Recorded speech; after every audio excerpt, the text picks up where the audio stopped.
the killings by President Paul Biya of Cameroon. Cameroon is West Africa. Cameroon is south of Nigeria. Cameroon has been colonized first by the German.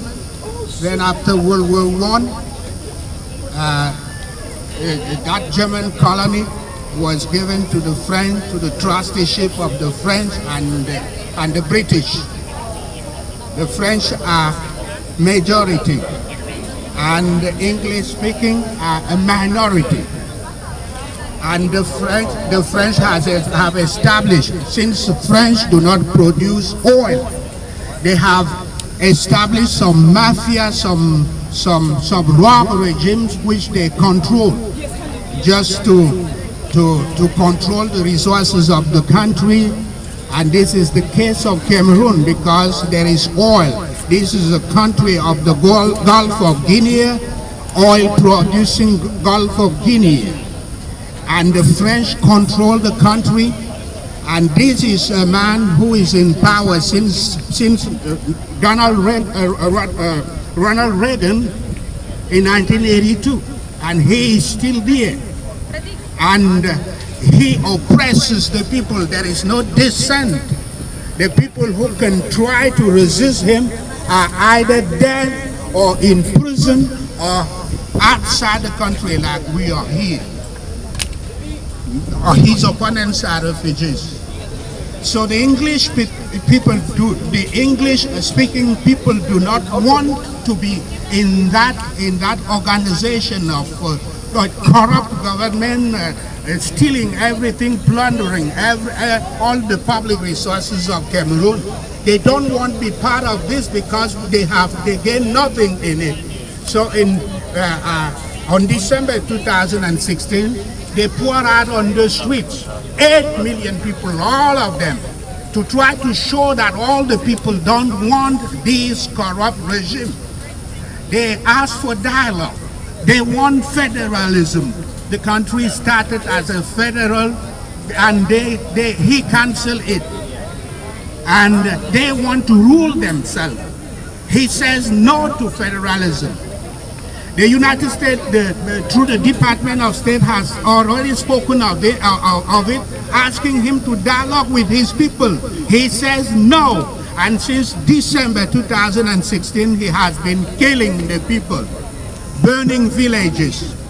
People are living in the bushes. People, some of them who were able to cross the rivers in the forest are in the neighboring Nigeria. They are killed. Early in the morning, in a village or a town, his army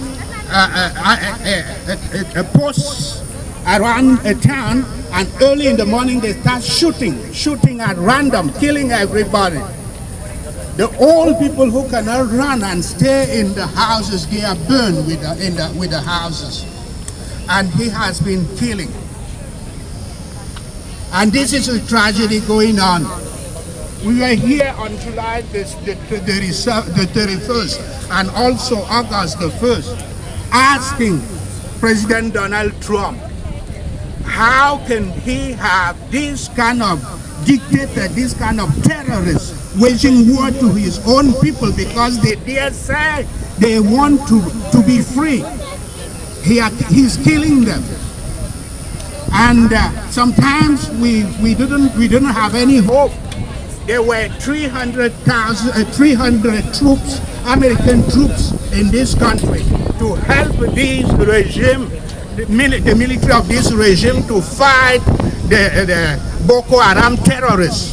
They were there since 2015. We stood here and we denounced it. We know Donald Trump. We know that he cannot side with this kind of terrorist regime. His Department of State asked him to dialogue with the people. He refused. The United States did. The United Nations did. Even the U.S. ambassador in Cameroon, he was so courageous. After he met with him in his palace, he went out, he talked to the journalists right there. denouncing everything, all the killings. A courageous man. They insulted him, they threatened him, but he is there. And because he was receiving help from the United States in arms, in planes, and so on, we went here, we denounced it. Yesterday we got the good news. President Donald Trump decided to withdraw his 300 troops. We are very thankful to him for that. But that's not enough. He keeps killing the people. He is backed by the French because the French are using, they are exploiting the oil that is in the English-speaking minority territory. And that is the problem. He stays in power since 36 years because he is backed by the French. There is no dictator who can stay in Africa without the backing of a superpower. The people would have overthrown them. And this is the case of this one. 36 years he's in power. He doesn't want to go. On October the 7th, he is planning he organizes his fake elections like he used to be, to stay there and to be able to say tomorrow that the people have elected him and they agree with him. He shouldn't dialoguing with his own people. We keep asking President Trump. The U.S. ambassador in the country has already spoken. He told him he went to the press and told the press that he told him that he should think of his legacy. He should try to be like Nelson Mandela. He should think what he will leave behind him. This was an invitation asking him to step down. The Department of State did the same thing. Mr. Nikki Haley, the U.S. representative at the United Nations, he asked an independent investigation on these killings. He refused. He doesn't want to allow the UN to come in and investigate. So we are here to ask Donald Trump, he's the last person in this administration. If only he says, Paul Biya, step down, he will step down. Nobody in Africa can stand. If only President Trump can just speak out, like the Department of State did. He did a great thing to withdraw his troops yesterday. He did a great thing and we are very thankful. But this man is the only enemy of the whole country.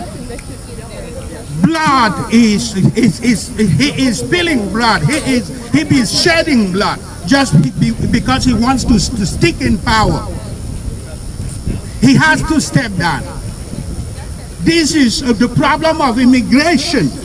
There is no illegal immigration that can be fought without going to the source.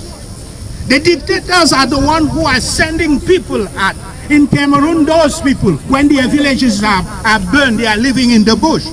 If only one has an opportunity to make it to the United States, he would prefer to die at the United States shores than to stay in the country. We ask President Donald Trump to speak out and ask this dictator to step out.